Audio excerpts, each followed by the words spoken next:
So here's my Python script. So this is an overview of what it's going to do. I open a socket to the Ethernet interface, which in my case is that string. And then this is the source and destination MAC address byte string for the first 12 bytes of the packet. And this I'm using so that I can identify the FPGA packets from all the other packets that are on my Ethernet interface. So this way I can filter out only the FPGA packets that I want. So I open a test file in binary, and for 1,000 packets, so this is just because I'm doing a batch of 1,000 packets. So this receive buffer that's how many bytes is the buffer size. So my packet sizes is 512, so this is fine. And then I'm checking if the first 12 bytes of my packet matches this, and I'm writing that to file, trimming off the 14 byte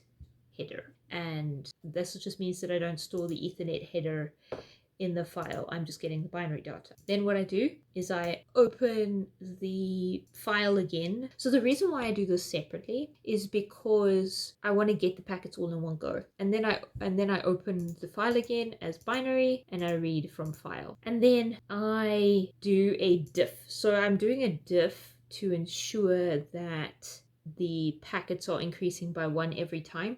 So the diff function basically just subtract the number from the previous number, and they should all be 1. And so this is checking that they're all 1 and complaining if they're not. So what this does is it will check one sample to the next within the same packet, but it'll also check 2 packets one after each other. It's contiguous between those packets.